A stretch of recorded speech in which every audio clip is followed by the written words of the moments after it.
Yo, YouTube. They read into secret killer leads cops into her $3 million murder mansion. True, that title was crazy. $3 million? Now, this video 50 minutes. So I'm gonna try not to pause it a lot. Let's get straight to it though. Doesn't look like anyone's been here. What's that smell? This officer is unknowingly reacting to the decomposition odor coming from Craig Thetford's hidden body. Police have been searching for him for months with no success, and even for him for months with no success, and even now with the foul odor in the air, they still have no idea he's buried only feet away. Is that dirt or is that blood? This is the only way I've been able to have any communication with you. And I don't even know if it's him. I wouldn't even know where to start looking.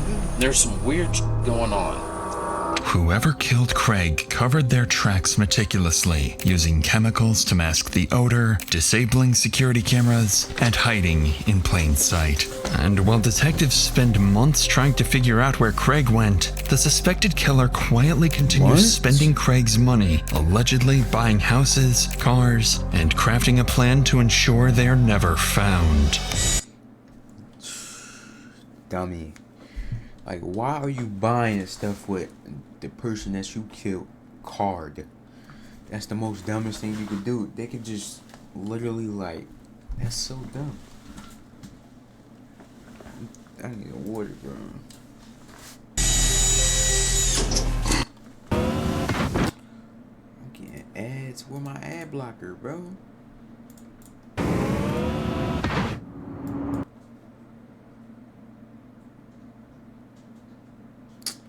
Cause I cleared my cache, I don't got no extensions. We went dug it out, I ain't gonna lie. Holy smokes. Well, I want to say something else, but I don't want to implicate her. You need to say it. You might start looking in the Caribbean. Police Department! Sheriff's Office, Financial Soul! It's a late May evening in Cloudcroft, New Mexico. Tucked among wooded acreage and mountain terrain sits a 2,000 square foot property owned by 60-year-old Craig Thetford. He lives inside this large 3-story house with his wife Dina. The Thetfords enjoy a comfortable lifestyle thanks to Craig's roofing business. They own multiple residential properties and frequently take luxury vacations. But a few months ago, something dark took place inside the Thetford household, and it went unnoticed for weeks, until May 2025, when the Otero County Sheriff's Office receives a disturbing call.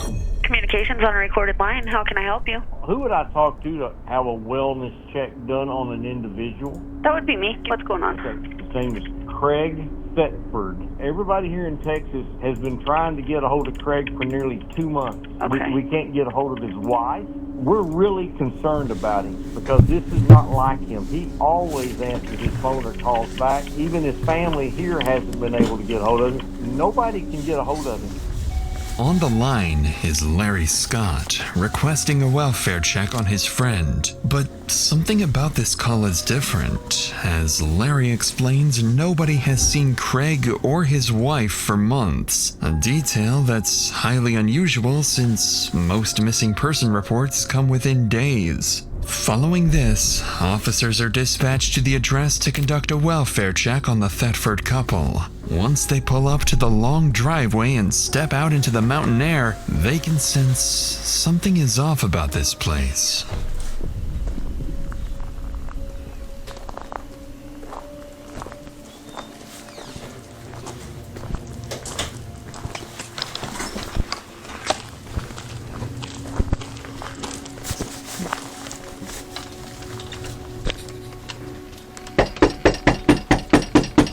Sheriff's Office!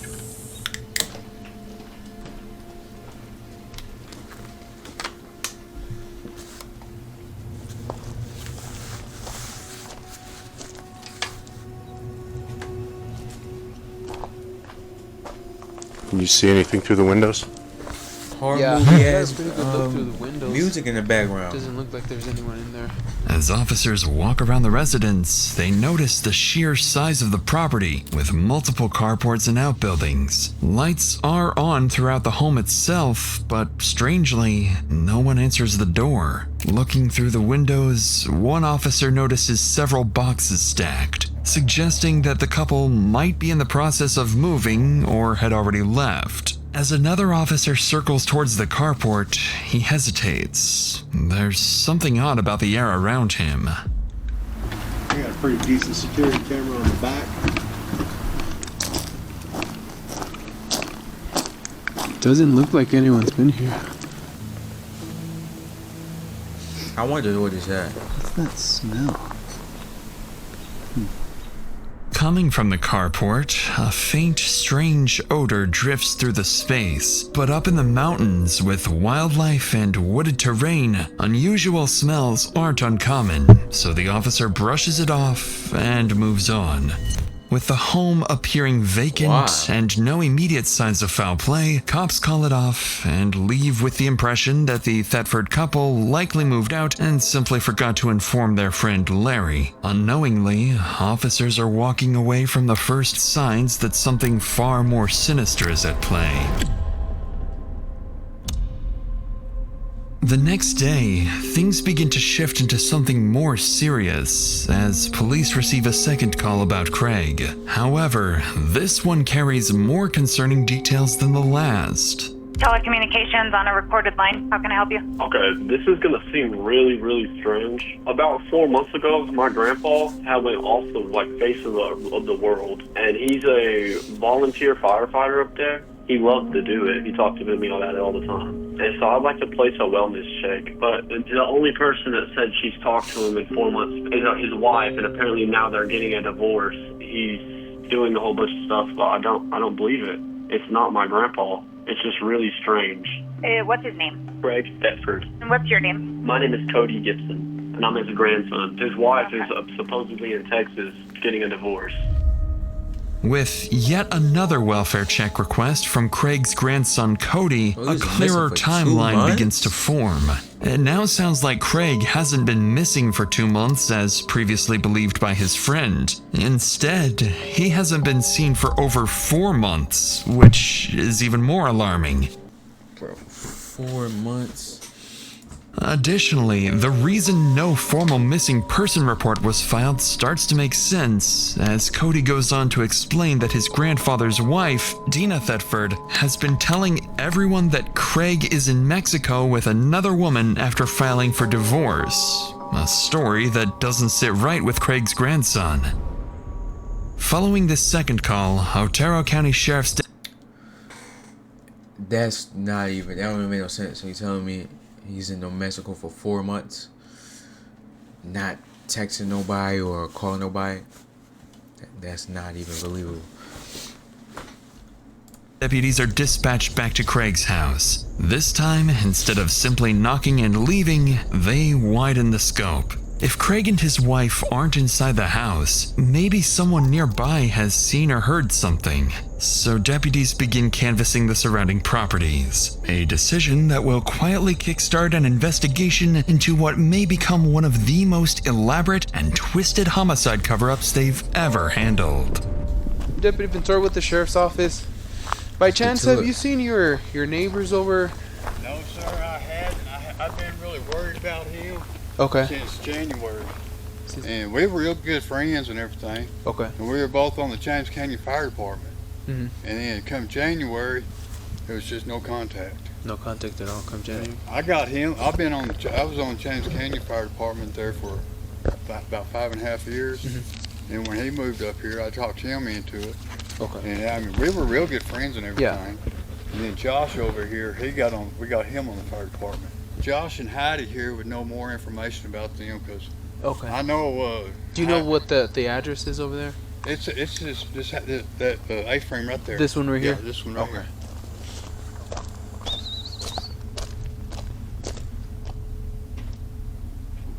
Hi, can I help y'all? Yes, ma'am. How are you? I'm Deputy Ventura with the Otero County Sheriff's Office. Yeah. We were looking for Craig Thetford. Yeah, we haven't heard from Craig. Okay. We're buying the house from him. He was in Breckenridge taking care of his mom. Okay. And his wife Dina is my friend. She's in and out from the house down there. Okay. She hasn't really talked to him either, which is weird. Have you talked to Dina lately? Mm-hmm. Yeah. Yeah. So And Dina, have you asked her? Dina looking a little suspicious, too suspicious. Dina might got something to do with it. You think about like Craig, how he's doing or anything like that? The way he's looking right now. She's not talking to him either. She's not. Oh, okay. Yeah. So are they like not together right now? I think they're splitting up. Gotcha. Okay. Pretty Okay. sure that's what's happening. And when was the last time you saw Dina here in the area? It's probably been about 3 weeks now. About 3 weeks. As far as Heidi knows, Craig and Dina are in the middle of separating, with Craig supposedly staying at his mother's house in Texas. That explanation doesn't match what Dina told Craig's grandson Cody, who was under the impression that his grandfather went to Mexico after filing for divorce. To investigate further, the deputy asks Heidi for Dina's phone number and tries calling her. But worryingly, it goes straight to voicemail. With no immediate leads, officers return to the station. Before Deputy Pinter can relay his findings to detectives, his phone starts ringing. Interestingly, the caller is one of the Thetfords. Hello? Hi, I missed a phone call. Yes, ma'am. How are you? This is Deputy Pintor calling from the Otero County Sheriff's Office. I was calling in reference to your husband, Craig. It seems that he hasn't been in contact with a lot of his family and some of his friends. Right, yeah. We have been separated, and I recently filed for divorce. He's involved with someone else, and currently he's in Mexico. And when was the last time you saw him or spoke to him? Before he left. Would you have an estimate, was it like 1 week, 2 weeks? First of the month? First of the month. And you saw him in person, correct? Yes, Okay. he was packing, yes. Where was this at? Was this at your residence on Heatherwood? Yes. Well, she could have made up a better Just story. moved out. And where are you A currently more staying at? believable story. My mom's in Texas, Seymour, Texas. Yeah. Well, I guess let me ask you, are you going to permanently be staying at Seymour, Texas? No? Okay. Until I see what happens in the divorce, I'm going to ask for the property. Okay. I mean, I don't think he's missing. On the line is Dina Thetford clarifying that her Dummy. First of all, she told on herself because nobody even said that he was missing. You said that I don't think that he's missing. Nobody said he was missing. He was just asking you where he was at. He never said nobody was missing. But you brought up that he was missing. Yeah. I'm on to her. She got something to do with it.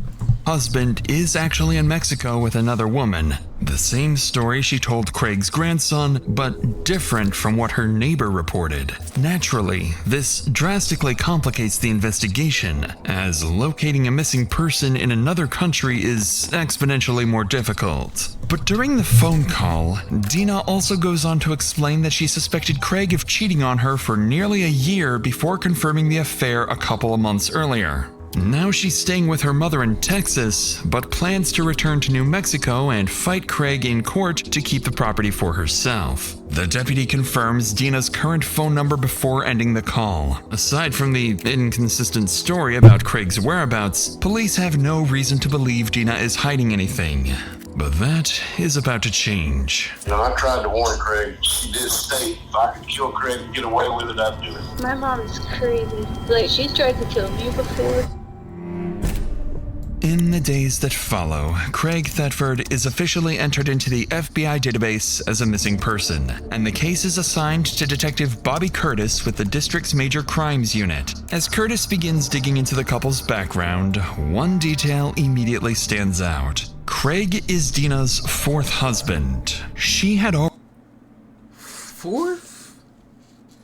She out here marrying people like it's nothing. already been married 3 times before, and those relationships seemingly ended under troubling circumstances. So Curtis decides to call the people who might know Dina best, her ex-husbands. And what she's about to hear may not just explain where Craig is, but also what really happened to him. I got a voicemail from you about an hour ago, I guess. I was calling to see if you had a minute to talk to me about Dina. I was married to her 30 years ago. I called her demon possessed one time and about drove her crazy. I was told there was possibly a time when she had tried to run you over with her car. I would probably say that's more her drug addicted or alcohol addicted state that she gets that way. And that's the best time to leave her alone is when she's that way. I think that's how we both survived for 10 years. So she crazy. Hi, is this Scotty? Yes. Hi, it's Detective Curtis. First, let's go ahead and Verifying start with that why did you guys end up getting a divorce? Because she's crazy. She is what they classify as a binge drinking alcoholic. Whiskey turns her evil. Yeah, she assaulted me multiple times. Broke 2 pair of glasses, balled up her fist and hit me. Twice she tried to kill me. You know, I was always afraid something like this was going to happen because I knew she was capable. And then, you know, when I saw that Craig was missing, I immediately called. You know, I tried to warn Craig multiple times, and she did state in front of me and my wife, if I could kill Craig and get away with it, I'd do it. That final remark from Scott is disturbing and certainly doesn't bode well for the situation. Following these statements from Dina's ex-husbands, Detective Curtis decides to dig further into Scott's claims. Turns out, Dina worked as a correctional officer for nearly 8 years in the early 2000s. Then, in 2008, according to Scott, Dina was arrested for allegedly trying to stab him while intoxicated, an incident that reportedly landed her in jail overnight. After that, the couple briefly reconciled, but in 2010, Scott also alleged that Dina found his pistol and chased him while pulling the trigger, though the gun was not. Yo, bro.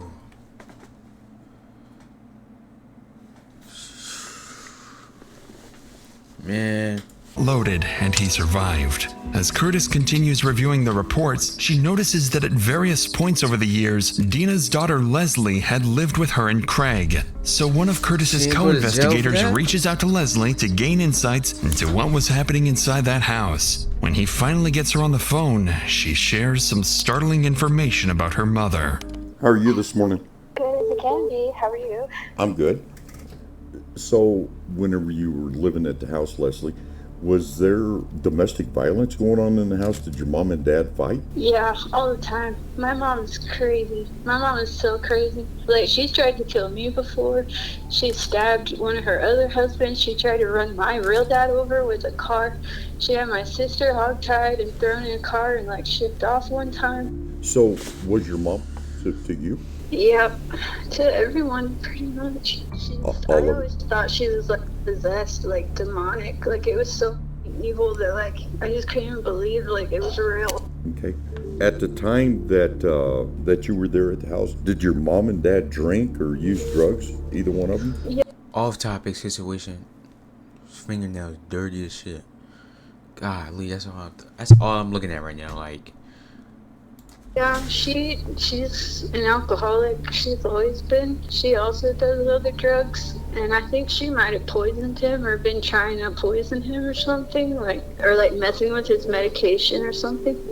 Needless to say, things are starting to sound grim. There are now 2 separate people alleging that Craig may be dead and that Dina could somehow be involved. With this troubling development in mind, Detective Curtis moves on to review the couple's recent financial activity, and this is where things become very peculiar. In the last 4 months, Dina appears to have spent hundreds of thousands of dollars, including a new house and a new car, while also potentially helping fund her son's new business. With all these findings combined and Dina's shifting story, investigators begin to suspect they may be dealing with something far more serious than a missing person case, and the possibility of a concealed homicide now sits squarely on the table. But in the middle of trying to piece together what really happened to Craig, detectives receive a tip that his wife Dina has returned home and is acting as if nothing ever happened. Somebody's home.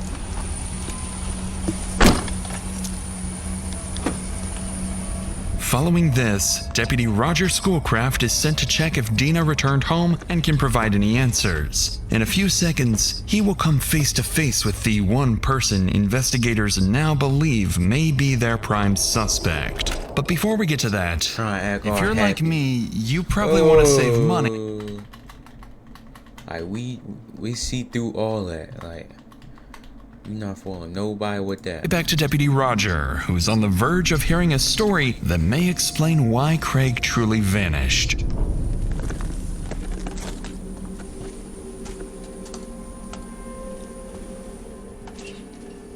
Hi, good morning. Dina? Yes. Hi. Good morning, good morning. Hey, I'm doing some I'm Roger, I'm sorry. Roger Schoolcraft. Dina? Yes, I think we met at a football game. Probably did. I'm trying to do some follow-up on Craig. And I thought maybe I could meet with you, and maybe you could try to kind of help me and give me some information. And can we sit somewhere? Or? Come over here. All right. Kind of chilly. I know. Okay, well, obviously we got some calls because people haven't been hearing from her or anything, so you being the wife, you might be able to help me. Well, it's his mom. I talked to his mom. Oh, really? So you guys aren't? No, we have been having some issues. Okay. I guess you would say we're separated. How long's that been going on? Nothing's legal yet. We just haven't been spending any time together since at least February. February. Early February, late February? Late February, or mid-February. Since mid-February. Things weren't working out, so you left, he left, how did that? He left. He told me, well, he first went to Texas because said he needed to go help his mom. So he left here to go help his mom? That was what he said, yes. I've never really had any reason not to not believe what he said. And that was like the second week of February? You'll have to bear with me because I don't keep track of time. Even though Dina doesn't keep track of time, she does seem to keep track of other things, like the details surrounding Craig's disappearance. Within just a few minutes of their conversation, Deputy Roger notices that Dina slightly adjusts her explanation about Craig's whereabouts, now claiming that he simply told. If you can't keep track of time, it's been 4 months since he's been missing. So it's just like it's not adding up. Her what he was doing, and she had no reason not to believe him.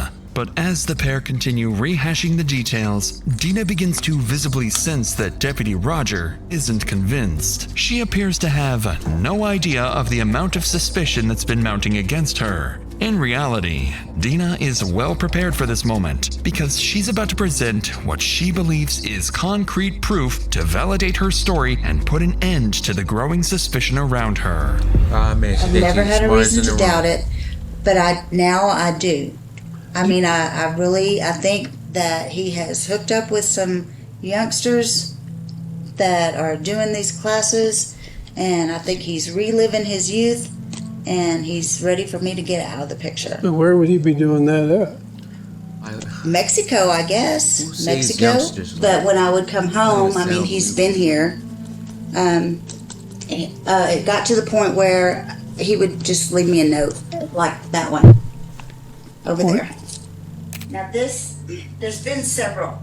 This is our communication right here for the last 2 months. Okay. And there's been several, but this is now this one is from. Now, you know you wrote that like yourself. Okay, and you place. This is your handwriting, and that's his. Yes, because his family's been calling me. Where is he? You know, and I'm like, I know as much as you do. Where's El Salto? Mexico. And he has friends in El Salto, or he went? Goes, El Salto is a trophy bass fisherman. Oh, okay, yeah. I'm a big bass fisherman too. I think this would make like the 3rd time he's been there. Even if Deputy Roger tried, he couldn't sound fully convinced that Craig actually wrote this message. But he takes the bait anyway, or at least allows Dina to believe her plan is unfolding exactly as she intended. Conveniently, Dina quickly moves on to the next step in her plan. there's something downstairs that might help clear things up, and she's willing to share it off the record. Can I say something off the record? Sure. Craig keeps all our money in cash. I can't get in the safe, so I can't tell you if he took it or if it's there. All the money? Mm-hmm. Why can't you get into the safe? I don't have the combinations. Was that an issue between the two of you? They wouldn't let you have access to the safe? Or what? It wasn't an issue with us, but it was an issue with his first wife. Well, she was stealing money from him or what? Okay, I understand now. And how much? $1.5 million. Could you show me where that safe is? Yes. Okay. That's a substantial amount of money by anyone's standards. And Deputy 1.5 million in a safe. What? Roger is beginning to suspect he may already know why Craig suddenly vanished. Even though Dina claims she can't access the safe, Roger will soon discover that this, too, might not be true. But since Dina brought up the money unprompted, Roger recognizes an opportunity to dig deeper and decides to take it. I'm sorry. Got a bad knee. I think she lying about not knowing the code. And she just, like, if he did have money in there, she just took it. And she just lying about not knowing the code. Apologizing. Well, we could do No, it's the good. ground weight. No, just getting old. I feel you. Holy smokes. Big house. Yeah, it is. Too big for two people. It's way too big. This is the bottom floor here? Or? Yes. Okay. I'm sorry. Oh, that's cool. Right? Yeah, good Lord. That cost a penny. Yeah, that was my present, and now I don't know if I get to keep it. Yeah. This one and this one. Oh, there's two of them. Yeah. So you don't have the combination for either safe? No. No, I just... You didn't keep it written down anywhere, or you don't know? Okay. As Roger checks the safe, he has no idea that he is standing in the very spot where Craig's body remained for days, before it was eventually moved and hidden. None of that is apparent in this moment, so the two head back upstairs after taking a quick look. By this point, Roger feels he's heard what he came for and then some. But before leaving, he decides to share a small surprise he's been holding back. Have you been married before too? Or? Oh gosh, yes. Okay. Oh gosh, yes. Yes. Why do you say that? Well, because it seemed to be a regular occurrence. Oh, I'm sorry. No, it's. I make it a joke. Yeah, I mean, it took me a long time to figure out I'm the common denominator. Mm-hmm. So. How many times were you married? He is my fourth. Your fourth, okay. Yes. I don't know, just a little history of me. I'm actually a retired police officer. Came back to work about 2 years ago. I got bored sitting at home.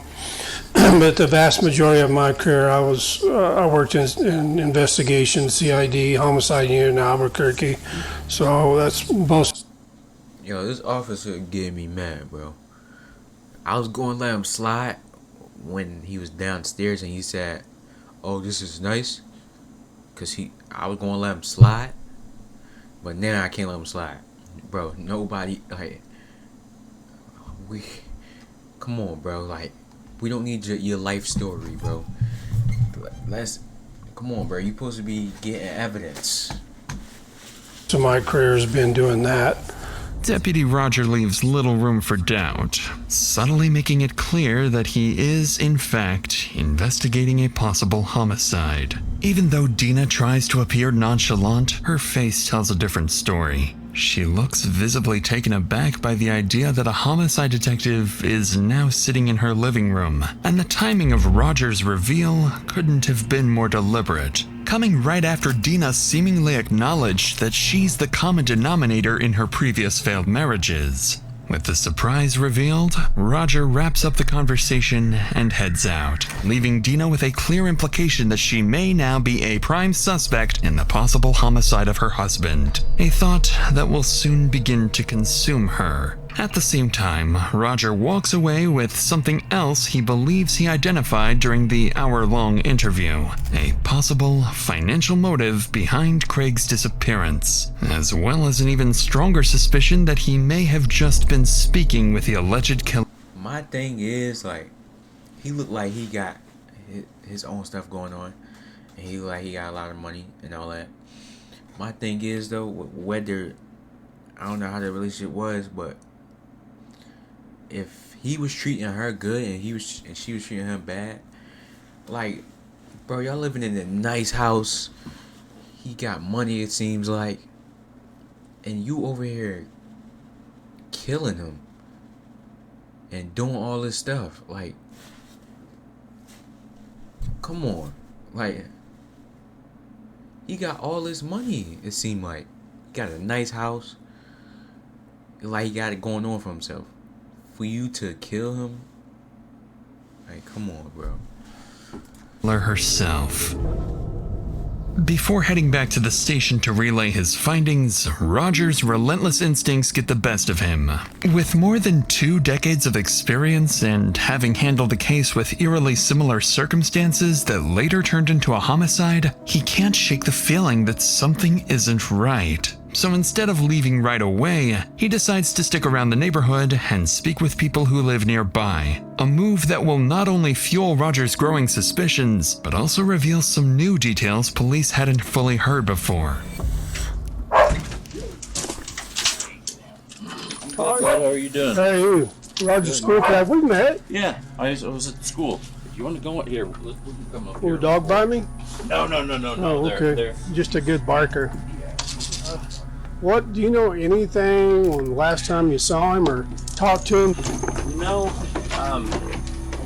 it's been a while, and there's some weird going on. Yeah, for sure. And I don't want to. I'm not trying to implicate anybody.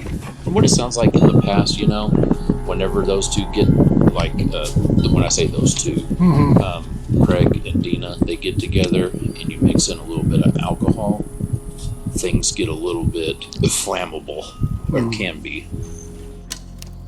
And Craig said, if anything ever happens to me, I don't want one of these calls. Dina has a combination to the safe, and I keep an envelope full of money in it. And this is the only way I've been able to have any communication with him. And I don't even know if it's him. Wonder who he supposedly went fishing to Mexico with. See, we had a call like this a long time ago. Long story short, turned into a murder. But she was staying in the house 3 weeks after she'd murdered him, and she drug him out in the back porch and covered him up with a tarp. Kind of rings the same deal. Same story, all he went on a fishing trip, well, he kept not showing up for work, and people were calling. So he's really nowhere to be seen. No, ma'am, he's nowhere to be found. I think everything anywhere. we've been told and heard is because I wasn't sure how you... person, and I want to say something else, but I don't want to implicate her. You need to say it.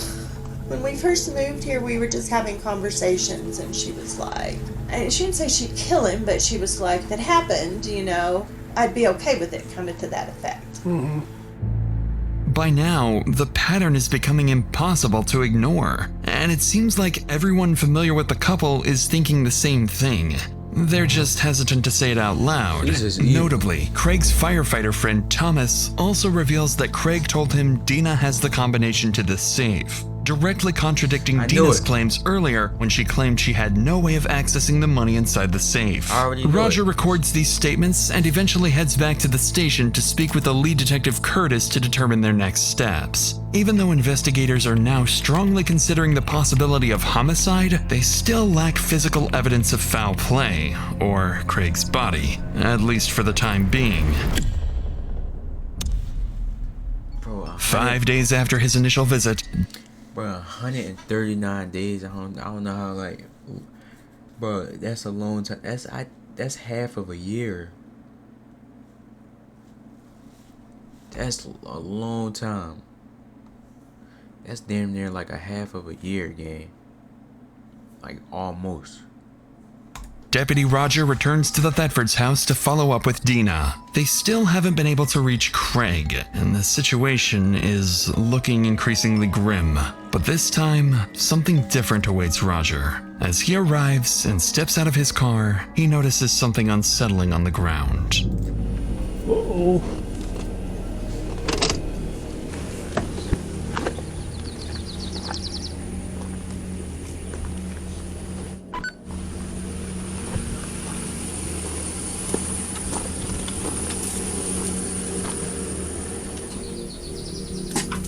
Good morning. Come on in. How are you? Good, how are you? Good, good. I was about to make some coffee. I'll take some coffee. What are you putting in the ground? I'm not putting it in the ground. I was trying to flatten it. I'm going to roll those rocks back in there. Oh, I saw that metal thing. I thought maybe it was some kind of a holding thing. It's an above ground gardening. Oh, yeah. Roger treats the discovery lightly, even joking about the massive hole Dina dug outside. But he'll soon find out that he's been, unknowingly, walking right over the truth this whole time. What's he close to? Was he close to any of the females at all? He's nice to everybody. I mean, everybody adores him. Yeah. You know, we were going to church and everybody just loves him, and the neighbors, he would do anything for anybody. So none of these neighbors had a gripe with him or an issue with him. It's just so unusual for somebody just completely pop off the radar. Just poof, they're gone. Well, it's a mystery. I just keep thinking he's maybe got an enemy that we're not aware of, or somebody that felt like they had something to gain. I think, you know, if I had just left when he told me to, then none of this would have happened. With this statement coming directly from Dina, she has effectively pointed the finger at herself. Whether she realizes it or not remains to be seen. With the remainder of the conversation yielding no new leads, Roger wraps up his second visit and heads out, still empty-handed. But as he leaves the property, Roger has no idea that this might be the last time he ever sees Dina alive. In the following weeks, things begin to escalate dramatically as Dina appears to have vanished. Any phone calls from detectives went straight to voicemail, and police were unable to locate her. Investigators also caught wind of rumors alleging Dina was talking about fleeing to Jamaica or taking her own life. However, there's a huge development that's about to happen today. Because sometime in the afternoon, an old co-worker of Dina from her prison job calls lead detective Curtis with an explosive tip. Hello? Hi, is this Andrew? Yes, ma'am. This is Detective Curtis with the Otero County Sheriff's Office. I had a message that you had called. Yes, ma'am. All right, what can I help you with, sir?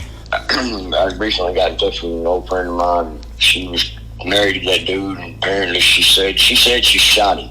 I have a conscience, and I couldn't just not say nothing. Can you tell me her name? This is his wife, Dina. Did she tell you when? No, ma'am. I don't know none of the particulars.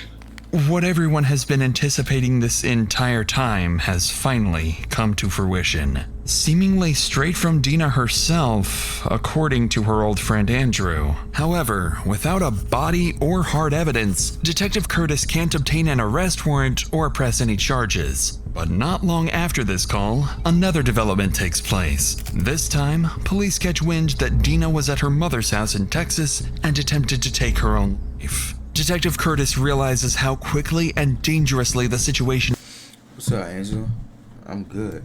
is escalating. What about you? If Dina manages to flee, or worse yet, takes life, they may never find Craig's body, and the case is doomed to go cold. With that possibility looming over the case, Curtis decides to act fast. She obtains a search warrant for Craig's house and begins coordinating with the Major Crimes Unit to execute the search, find Dina, and, more importantly, uncover Craig's body. As coordination is underway, Curtis sends a group of detectives and heads out to Dina's mother's residence. She needs to figure out why Dina is trying to harm herself. So watch this to get stuck in here.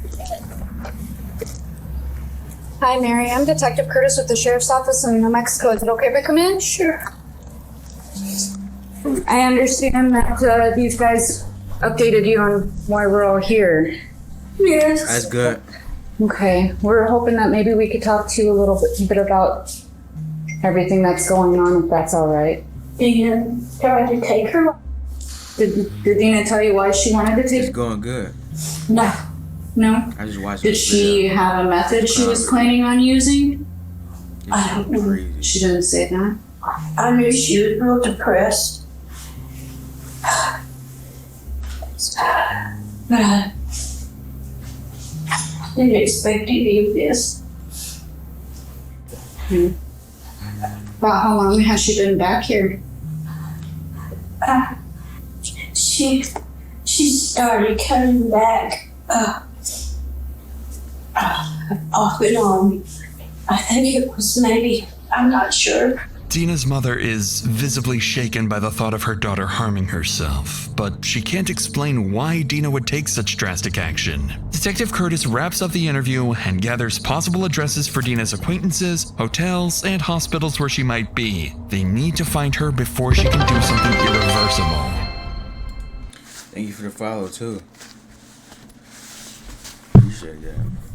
Hours later, back in New Mexico, the Major Crimes Unit is briefed and the coordination is in full effect. Detective Curtis and Deputy Roger, along with a group of officers, make their way to the Thetford property, hoping to find at least one of the two alive.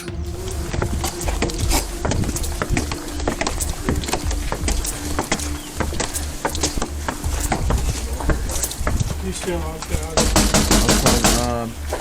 Sheriff's office!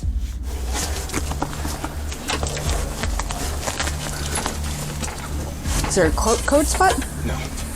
Let me check these other doors. No. This one's already been forced. It's already been what? Huh.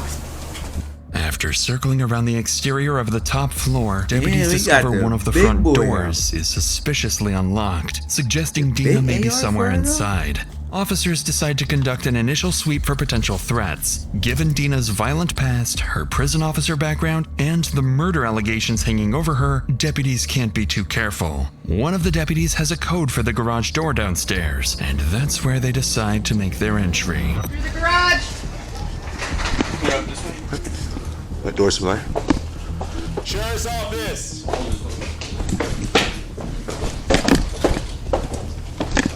Clear. Is it locked? There's there. Locked. There's 2 doors to the left. 2 doors. We're gonna open this.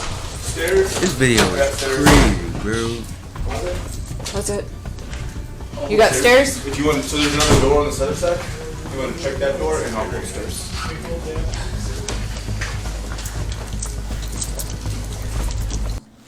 Nah, I'm good. I like it. I like my thing how it is right now. Appreciate it though. Thank you for you know, let me know, but nah.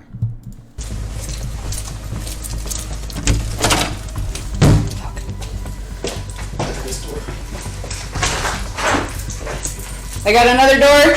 Alright, behind you. 3 up, 3 down. Okay, behind you, blue. I got another door. Okay, good. Blue. Oh. Blue, blue. Good?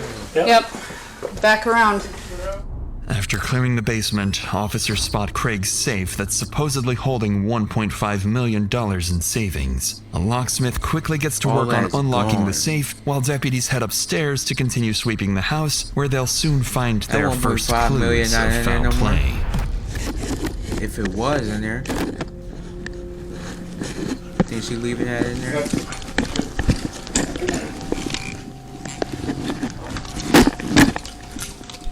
Blue, blue.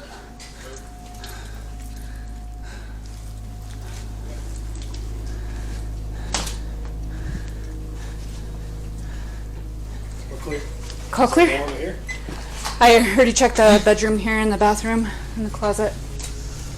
As police finish sweeping the house, they begin to notice multiple clues that suggest a violent event and subsequent cleanup. Multiple bottles of bleach scattered throughout the house, a surveillance system that appears to have been physically disabled, and various areas showing signs of cleaning. But with no sign of Dina or Craig's body in the main house, deputies move outside to check the outbuildings, starting with Craig's man cave. It's the man cave.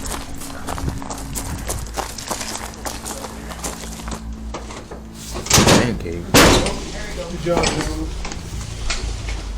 Police department! Sheriff's office in your cell! Search warrant! Looks like you have an upstairs.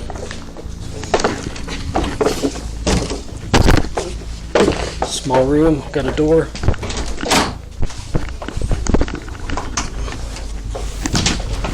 Small room coming out. Okay, small room. Light it up. Clear. Clear. So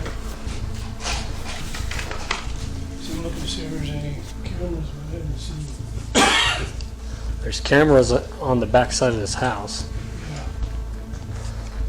Which is good if we find anything. I'm sure she destroyed it if there was any. Is that dirt? Where's that blood?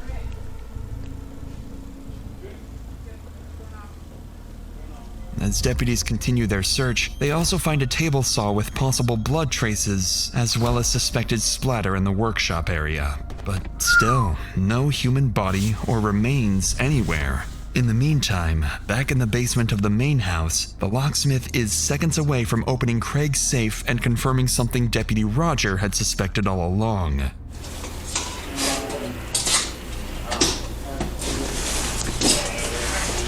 Let me get a photographer over Where do here. you guys want us? Over Just- here in the corner? On camera. We can get out of here for a minute if you'd like. No, you're good. We're good. Bunch of ammo. Rifle, pistol. Yo. All of Holy smoke. That nigga got the big revolver though. Kimber is missing. They don't want to destroy this. Looks like it was pretty good. 4,200? Okay. Oh, the money's actually in there. You said 1.5 million though. She missed it. Yeah. 10,000, 4,200, 70,000. 84,200 right here. She had to take something. The total amount Deputy Roger counts is far less than the $1.5 million Deanna had told him was inside just a few weeks ago. The missing money further. She tried to leave that little bit so nothing to be suspicious. Come on, like she thinks she is just the smartest. Like it's a whole 1.4 million, damn near. That's missing. Further supports investigators' speculations that Craig's been dead for a while, and that his wife has been burning through his money. The area is vast, and if Craig had been buried somewhere beyond the property, finding him could take months or longer. What officers don't yet realize is that Craig's body has been hidden in plain sight the entire time. As the search continues, a detective back at the police station gets a call from someone all too familiar with Dina, her daughter, Leslie. The last time the detective spoke with Leslie, she revealed startling allegations about her mother's behavior during the time they lived together. This time, however, Leslie has critical information to share. Details she and her siblings supposedly knew for a while, but she's the one who finally decided to talk. Randy, it's Lizzie, and I have Leslie on the line. Leslie- So I told her that I had kind of filled you in, but I was going to let you ask her any questions you might have. Okay. Hi, Leslie. How are you this morning? Oh, you know. Hanging in there? Yeah. Well, good. So, Leslie, can you tell me what your mom told you? It was just like everyone was being so weird, and I knew something was going on, but nobody would tell me anything. Well, long story short, she said she was gonna, and then she came to see me one last time, and she wanted to see my son, her grandson, one last time, and then she told me what happened. What did she tell you happened?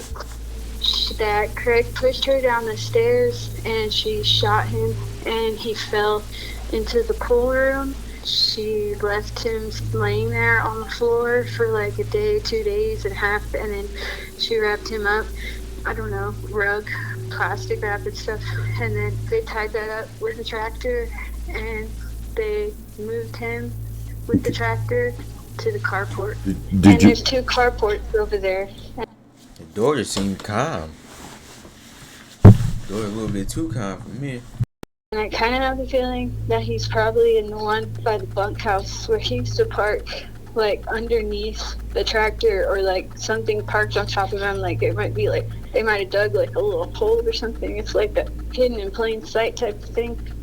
So why do you think your mom called you? Well, I was the last one to find out.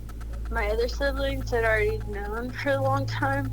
She said she wanted to like unburden herself. All my siblings and everybody was like acting so weird. Then my sister was crying and everything, and she asked me to come to her house to see her. So I went to her house, and then after I got back from there, like everyone cut contact off with me, and I haven't talked to them since then.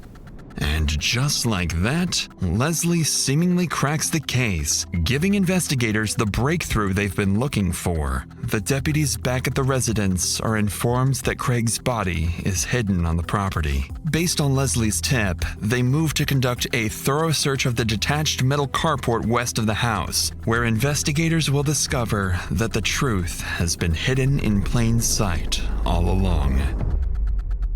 In the carport, next to the tractor, officers spot a large pile of cardboard boxes, rugs, soil bags, and other items stacked to hide something underneath. As they clear the pile, black plastic sheets become visible, and inside, they discover a human body concealed beneath materials to hide the foul odor. After transporting the body for an autopsy, doctors estimate it has been deceased for weeks to months, consistent with a January killing. 3 or 4 gunshot wounds are found on the left side, including one through the heart, classifying the death as homicide. After using fingerprints, the body is positively identified as Craig Thetford. With this tragic discovery, an arrest warrant is officially issued for Dina, and multiple units in both New Mexico and Texas are informed to be on the lookout for her. A few hours into the search, officers in Texas receive information from Dina's mother, Mary. She tells them that Dina is at Red River Hospital. Officers quickly arrive at the hospital where they find Dina alive and unharmed. She's taken into custody without incident. As she's transported to the station for questioning, Dina remains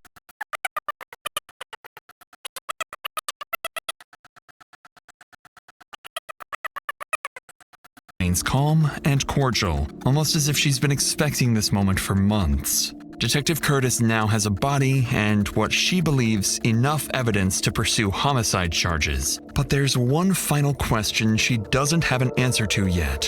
Why was Craig truly killed? William Lindowski, with the District Attorney's Office out of New Mexico. Sorry, I'm Detective Curtis with the Otero County Sheriff's Office.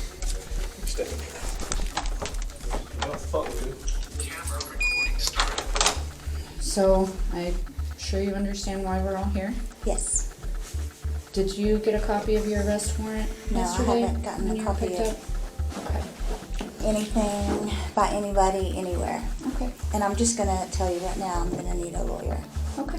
And that's as far as I'm going to go. Okay. This is my plan because I don't know any better, any other way. I don't either, unfortunately. They don't let me get very close. As fate would have it, Detective Curtis won't get the answer she hoped for, as Dina invokes her right to a lawyer, effectively ending the interview. Following this, Dina is booked into jail without bond for first-degree murder and tampering with evidence. And while the why of Craig's death remains unanswered, the investigation continues.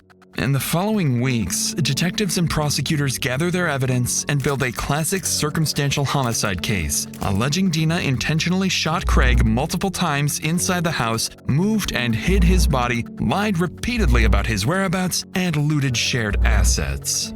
Prosecutors believe what they have will lead to a conviction, with the main open question being whether the jury finds first-degree murder or a lesser homicide charge. As of March 2026, Dina Thetford's case is still in the pretrial phase, and she remains innocent until proven guilty in court.